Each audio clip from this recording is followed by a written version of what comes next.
Welcome back to the Next Level You podcast, where we help you build the bridge between your now and your next.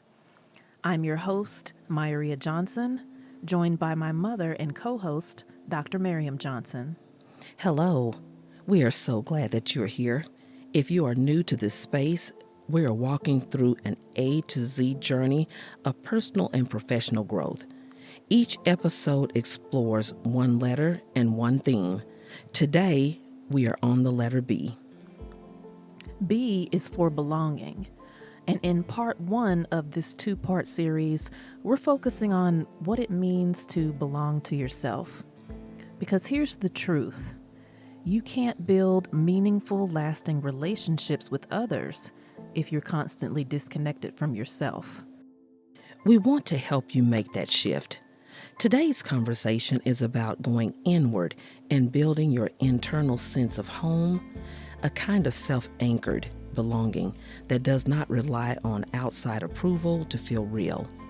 To make this even more actionable, we want to explore two powerful tools, the ADKAR Change Management Framework and the concept of the imposter phenomenon. ADKAR is a framework developed by ProSci, the global leader in change management solutions. ADKAR stands for awareness, understanding why change is needed; desire, having the motivation to make the change; knowledge, learning how to change; ability, putting the knowledge into practice; and reinforcement, continuing the behavior so it sticks. We often hear about ADKAR in corporate settings, but it's also beneficial for personal development. Whether you are shifting a mindset or a habit, these 5 stages are often part of the journey. According to Psychology Today, the imposter phenomenon, also known as the imposter syndrome, was introduced in 1978 by psychologists Dr. Pauline Rose Clance and Dr. Suzanne Imes. The imposter phenomenon is the inner experience of believing you are not as competent or capable as others perceive you to be, despite evidence of your skills and success. People with imposter phenomenon often doubt their accomplishments, attribute their achievements to luck, fear being found out as a fraud. Research suggests that up to 70% of people experience the imposter phenomenon at some point in their lives. It affects both men and women, from early career professionals to seasoned executives. It also disproportionately impacts underrepresented groups, including first-generation professionals and those who are, quote, the only in a space, whether that is based on race, gender, or background. The imposter phenomenon can affect anyone, but it's especially common among high achievers, underrepresented groups, and those in new or high-pressure roles. It's sneaky and can quietly sabotage your sense of belonging, both internally and in group settings. Let's bring this idea to life by grounding it into a scenario that many of us have experienced, starting a new job. But instead of just one angle, we want to explore it through 2 different lenses. One as a recent college graduate or intern, and the other as an early or mid-career professional transitioning into a new role. If you are just entering the workforce, maybe fresh out of college, or interning at a company for the first time, it can feel like everyone knows what they're doing except you. I know this from experience, having interned and then worked full-time immediately after college at a large company. This was my first, quote, real job. I questioned whether I had anything meaningful to contribute. Even though I earned the role, I still had thoughts like, they just hired me to check a box, or I don't measure up. That is the imposter phenomenon showing up early, and it is incredibly common. Now contrast that with someone who has been in the workforce a few years. You may have built your skills and resume, and are now stepping into a more visible, strategic, or specialized position. Even then, the pressure to prove yourself doesn't always go away. I've felt it during promotions and lateral moves, especially when stepping into roles where I had little to no subject matter expertise. You look around and think, everyone else seems so confident. Am I really ready for this level of responsibility? And just like that, you start second guessing the very things that got you here in the first place. Those internal doubts can show up in both situations, whether you are new to the field or already experienced. You start to do instead of showing up authentically. You hold back instead of sharing your point of view. And all of that impacts your ability to belong to yourself. We want to emphasize this. The feeling of imposter phenomenon doesn't always go away as you gain experience. But what can change is your response to it. And that's where self-belonging and the ADKAR framework come in. Let's revisit our example.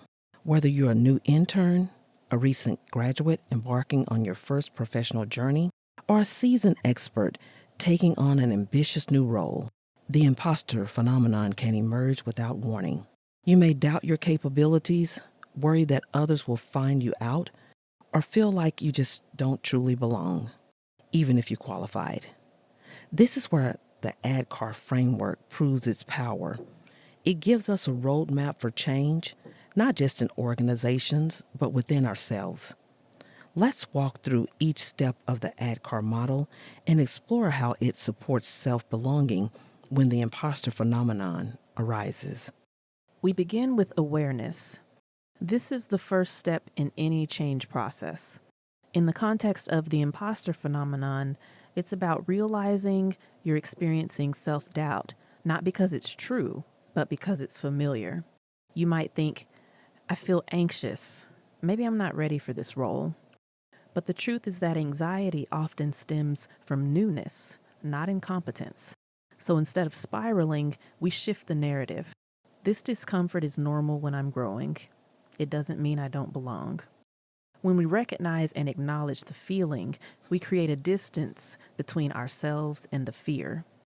Next is desire. You must want to approach yourself differently. That means having the internal motivation to stop striving for perfection and start practicing self-compassion. The imposter phenomenon tells you that one mistake means you failed, but the desire to change says, I am learning, and learning includes setbacks. You might tell yourself, I want to treat myself with more grace this time, or I'm tired of beating myself up for being human. This desire helps you commit to doing things differently the next time that critical voice, the voice of the imposter phenomenon, shows up. Now let's move into knowledge. Once you are aware of what's happening and you want to change it, you need to know how. Let's say you're afraid to speak up in a meeting because you don't think your ideas are valuable. Knowledge here means learning that imposter thoughts aren't facts. It also means understanding that your contributions matter, even if you're not the most experienced person in the room. This might include learning communication strategies, finding role models who share your background, or even learning how to prepare effectively for meetings to build confidence and self-assurance. Knowledge equips you with tools to respond to fear in smarter ways. Then comes ability, putting that knowledge into action. It is one thing to know that you need boundaries or want to share more in meetings, and it is another to do it. For example, maybe you are constantly saying yes to everything to prove your worth. But now, with the ability, you practice speaking. I would love to support that. Can I get it to you tomorrow afternoon? Or perhaps you prepare and share a small idea in a meeting, even if you feel nervous and your internal voice tells you not to. This is where you build self-trust, not by being perfect, but by showing up and surviving the discomfort. Finally, we have reinforcement. This is how you make those new behaviors stick. In the context of self-belonging, reinforcement is about reminding yourself what's true, not what the imposter phenomenon wants you to believe.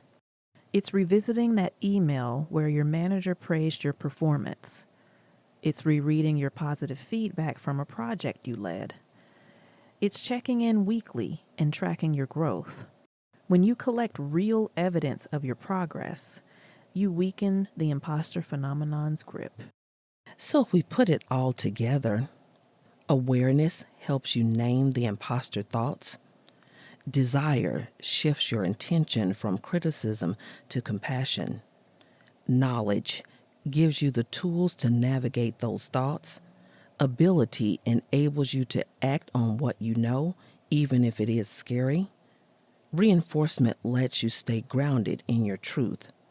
And when all of these are in motion, you start reclaiming your inner sense of belonging, not because someone gave it to you, but because you have set boundaries that have improved your understanding of self-belonging, which in turn safeguards your health, happiness, and well-being.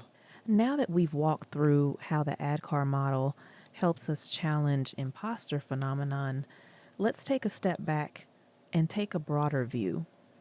Why does this matter? Because the deeper goal isn't just to fight imposter thoughts, it's to build something stronger, a grounded, lasting sense of self-belonging. Yes, and here's the beauty of it. Each stage in the ADKAR framework supports one of our core aspects of self-belonging.